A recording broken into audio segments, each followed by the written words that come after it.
మన ప్రభును ప్రభును ప్రియరక్షకును ఆయన యేసు ప్రభు యొక్క నామంలో దేవుని సన్నిధికి కూడి వచ్చినటువంటి మీ అందరికీ కూడా పేరు పేరు వరుసన నా వందనాలు చెల్లిస్తున్నాను. నా ప్రియమైనటువంటి వల్ల 48వ కీర్తన మన దేవుని పట్టణము ఆయన ఆయన పరిశుద్ధ పర్వతమందు యెహోవా గొప్పవాడును బహు కీర్తనీయుడై ఉన్నాడు. అయితే ఉత్తర దిక్కున మహారాజు పట్టణమైన సియోను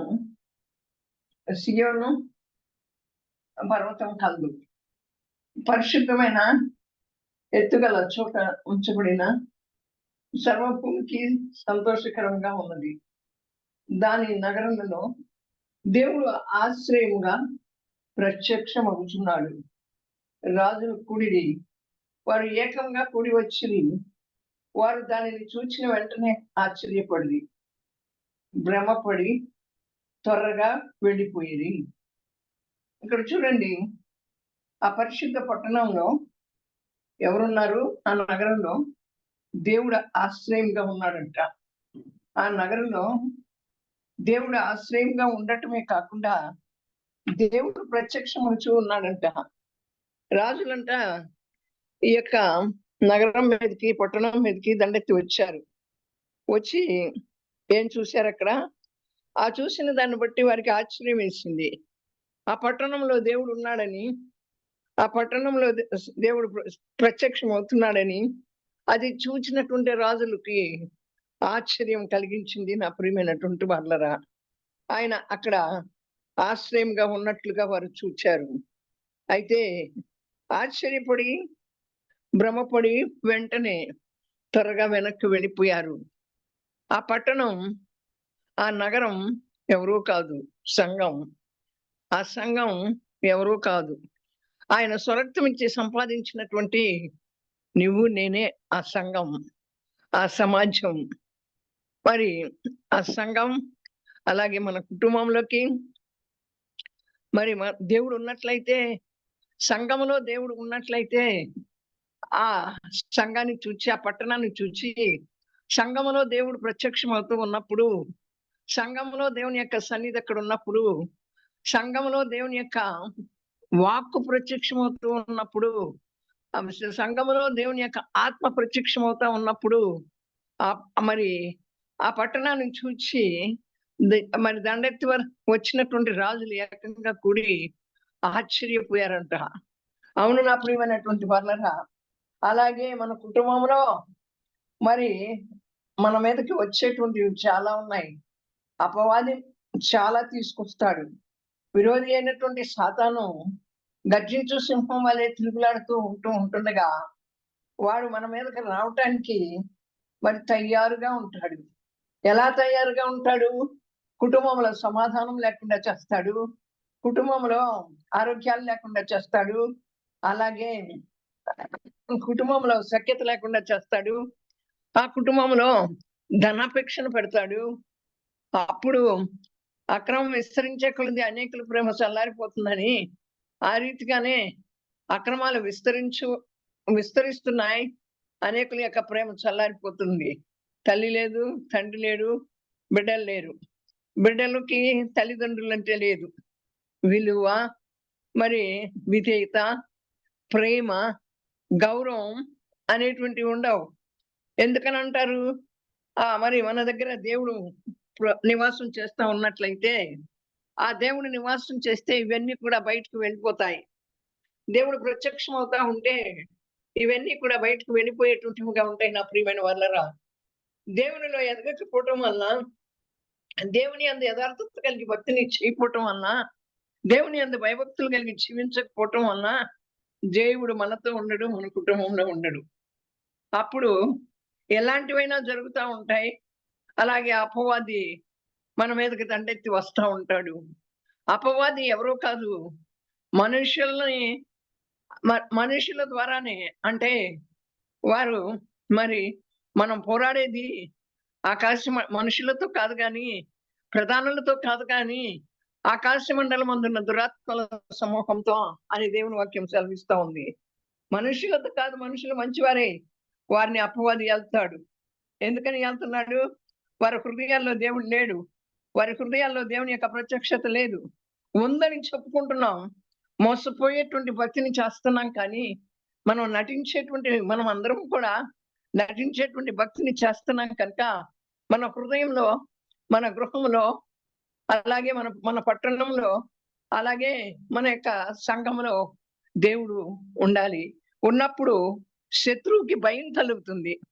శత్రువుకి చాలా భయం కలిగి ఆశ్చర్యపడి వెనక్కి వెళ్ళిపోయినట్టుగా రాజులు, ఈ శత్రువు కూడా నా ప్రియమైనటువంటి వాళ్ళరా వెనక్కి వెళ్ళిపోతాడు.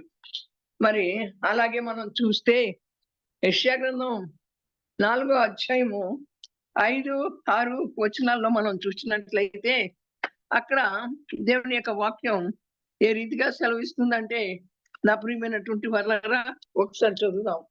యెషయా గ్రంథం 4వ అధ్యాయము 5, 6 వచనాల్లో ఒకసారి దేవుని యొక్క వాక్యాన్ని మనం చదువుకుందాం.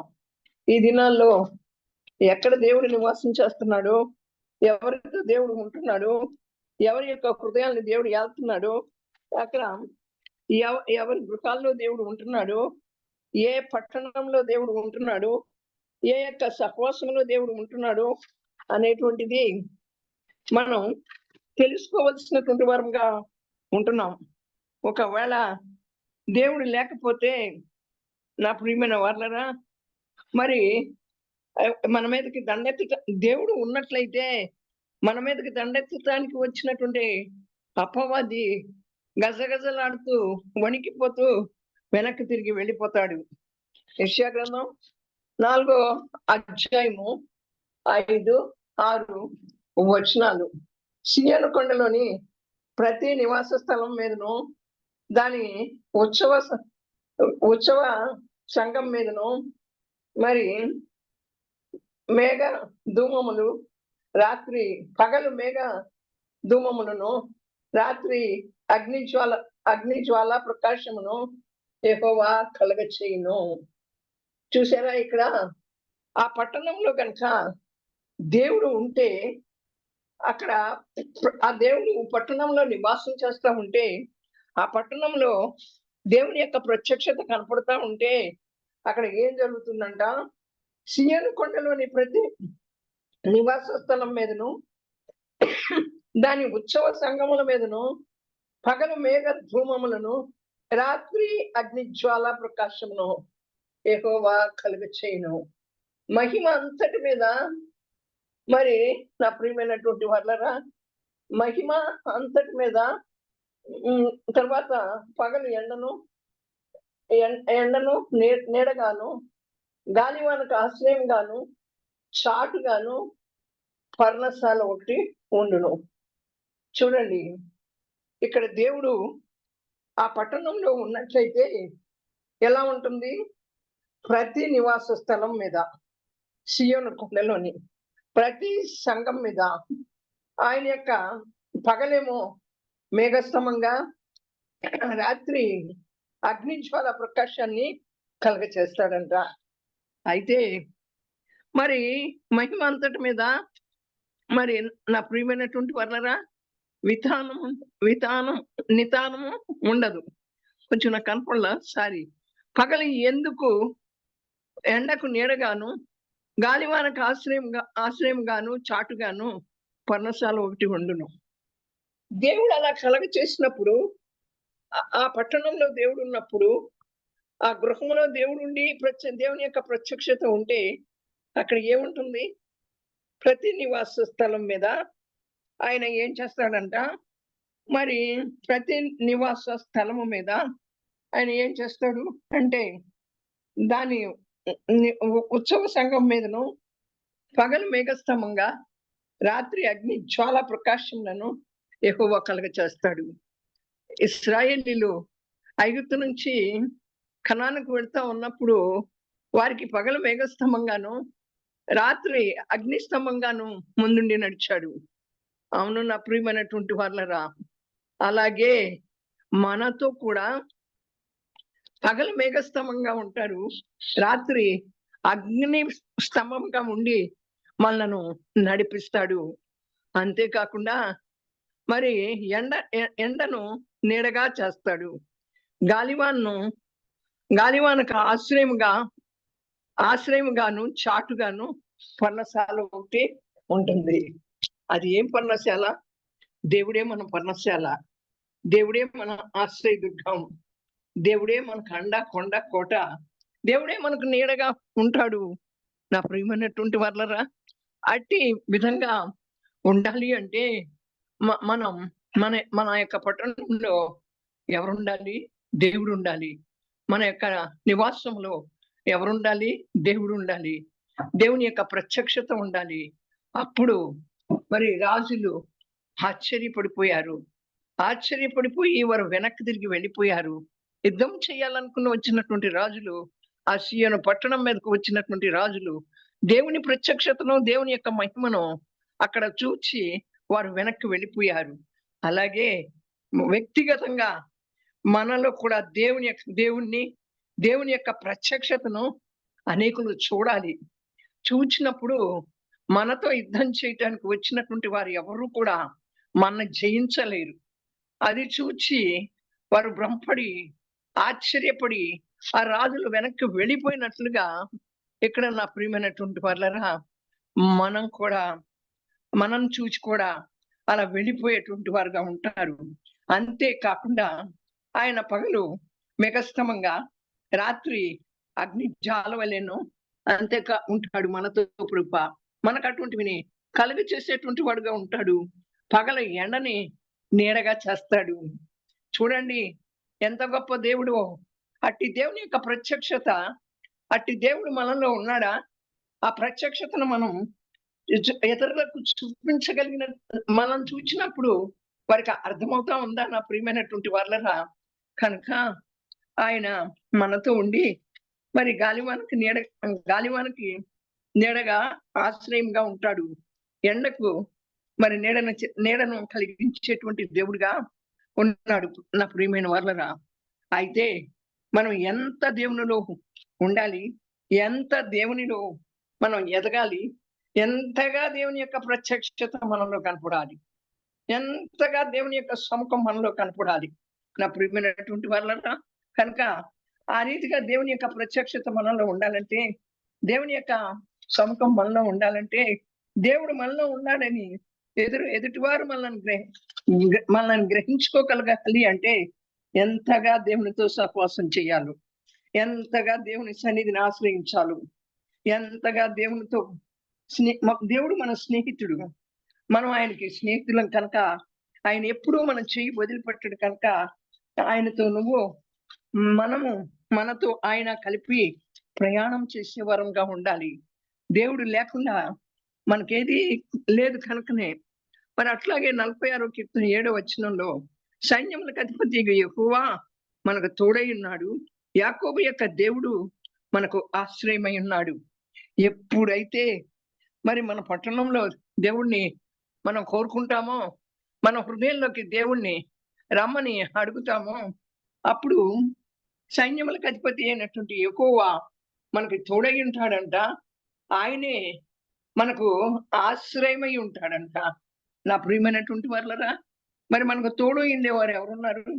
మనకు ఆశ్రయమై ఉండేవారు ఎవరున్నారు? మరి ఎంతోగా ఎదురు చూస్తాం, మనుషుల కోసం ఎదురు చూస్తాం, వృద్ధాప్యంలో పిల్లల కోసం చూస్తాం. మరి అలాగే యవన దశలో భార్యాభర్తలు ఒకరికొకరు ఎదురు చూసుకుంటూ ఉంటారు. అలాగే నా ప్రియమైనటువంటి వాళ్ళరా, మరి ఇంకా మరి చిన్న యవనస్తులుగా చదువుకునేటప్పుడు తల్లిదండ్రుల కోసం ఎదురు చూస్తారు. వృద్ధాప్యంలో ఉన్నటువంటి తల్లిదండ్రులు పిల్లల కోసం ఎదురు చూస్తారు.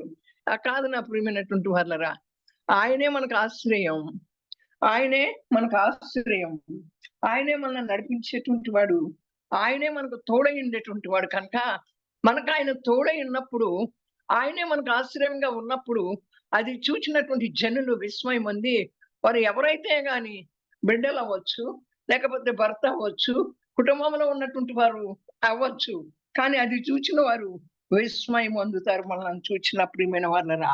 మనలను చూచి విస్మయం అందేటువంటి భక్తిని, మరి ఆయన మనతో ఉండేటువంటి భక్తిని మనం చేయవలసినటువంటి వరంగా ఉంటున్నాం. ఆయనతో మన ప్రాణం పెనవేసుకుని పోవాలి.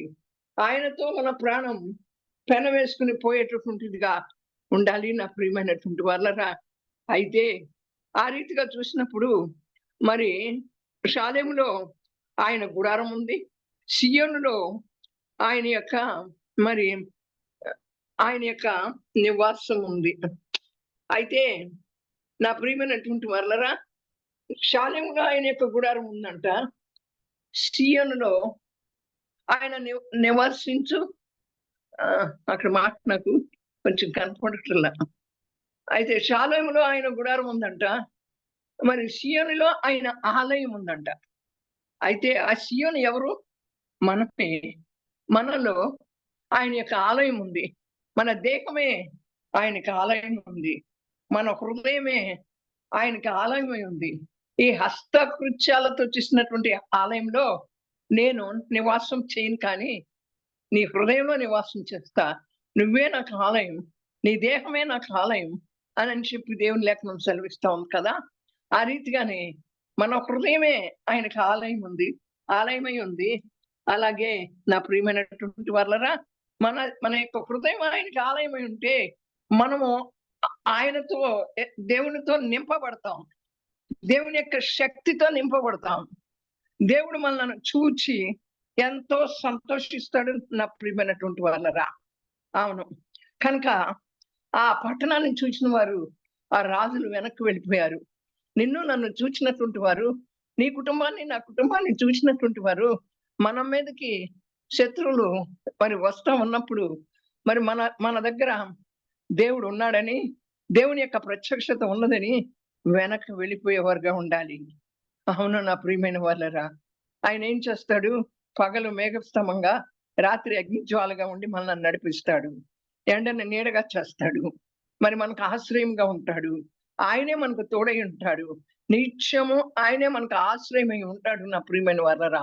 అట్టి స్థితిని చూచినటువంటి జనులు మనలో అట్టి స్థితి కలిగినప్పుడు మనల్ని చూచినటువంటి జనులు విస్మయం పొందుతారు. వారు ఎవరైనా కానీ నా ప్రియమైనటువంటి వాళ్ళరా, విస్మయం పొంది వెనక్కి వెళ్ళిపోయేటువంటి వారుగా ఉంటారు.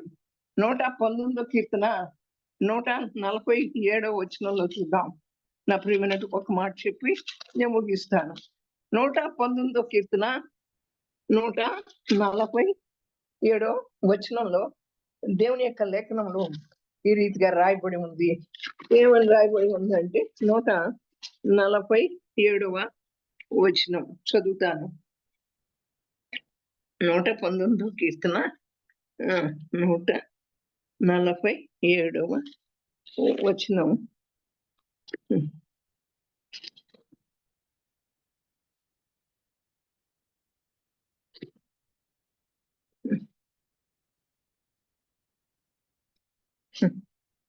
అంటే తెల్లవారక మునిపే మొరపెట్టి తిని నీ మాట మీద నేను ఆశ పెట్టుకొని ఉన్నాను. నీ పైన చూస్తే నీ శాసనాల చొప్పున నేను నడుచుకున్నట్లు నన్ను రక్షింపుము. తెల్లవారక మునిపే నేను మొరపెట్టి తిని. ఎప్పుడు మొరపెట్టాడంట దావీదు? ఇక్కడ ఈ కీర్తనలో ఎప్పుడు మొరపెట్టాడంట చెప్తున్నాడు. తెల్లవారక మునిపే మొరపెట్టాడంట. మనం లేస్తున్నామా? తెల్లవారక మునిపే మనం మొరపెట్టేటువంటి వరంగా ఉంటున్నామా? అబ్బా, ఎంత పొద్దున్నే లేవాల్సి వచ్చిందా, ఇంత మేము పొద్దున్న నుంచి పనిచేసి అలసిపోయాం, మరి తిరిగి లేచి మళ్ళీ ఆఫీస్కి వెళ్ళాలి, వాళ్ళు పనులు చేసుకోవాలి, ఇప్పుడు ఏం లెగుస్తాం అనుకుంటాం. కానీ ఇక్కడ దేవుని వాక్యం ఏమంటుంది? ఆయన అంటున్నాడు, తెల్లవారక మునిపే నేను మొరపెట్టి తిని నీ మాట మీద నేను ఆశ పెట్టుకొని ఉన్నాను. ఎప్పుడు తెల్లవారక మునిపే మనం మొరపెడితే ఆయన మాట్లాడతాడు మనతో. ఆయన మాట కొరకు మనం ఎదురు చూడాలి. ఆయన అంటున్నాడు అక్కడ కీర్తనకారుడు, నీ మాట మీద నేను ఆశ పెట్టుకుని ఉన్నాను. మనము కూడా నీ మాట మీద నేను ఆశ పెట్టుకుని ఉన్నానయ్యా, తెల్లవారపు మునిపే నేను నీకు మొరపెడుతున్నానయ్యా అని చెప్పి అటువంటి మొరపెట్టే వరంగా ఉండాలి.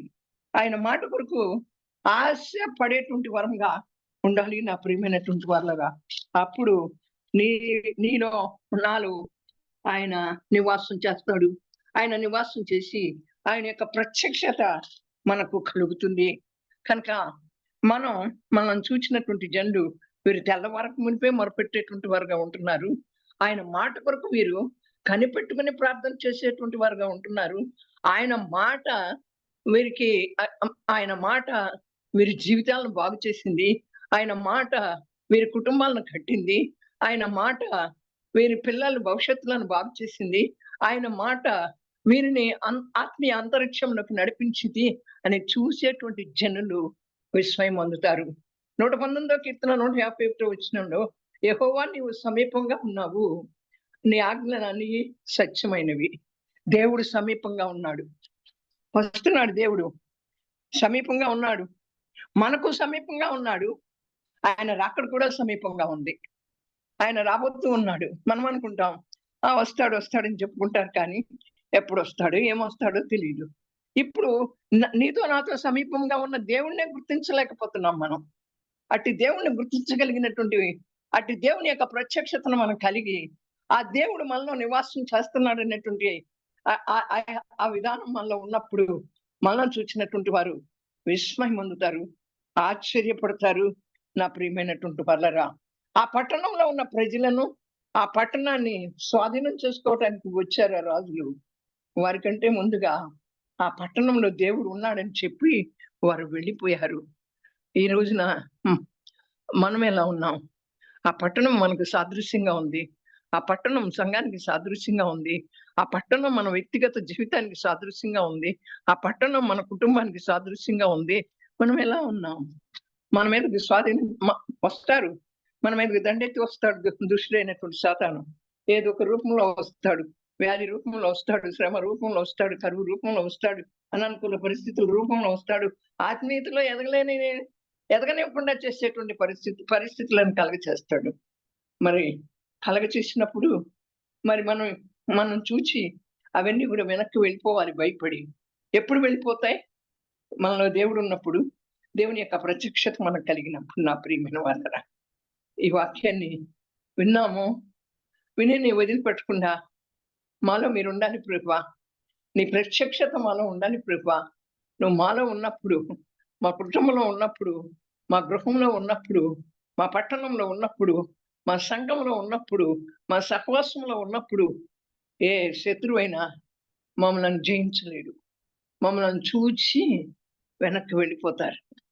విస్మయం ఉంది, ఆశ్చర్యపడి అబ్బురపడి వెనక్కి వెళ్ళిపోయేటట్లుగా మా జీవితాలను చేయండి, మా కుటుంబాలను చేయండి, మా పట్టణాలను చేయండి, మా సంఘాన్ని చేయండి, మా సహవాసాన్ని చేయండి ప్రభువా అని మనం మొరపెట్టవలసిన వారంగా ఉంటున్నాం.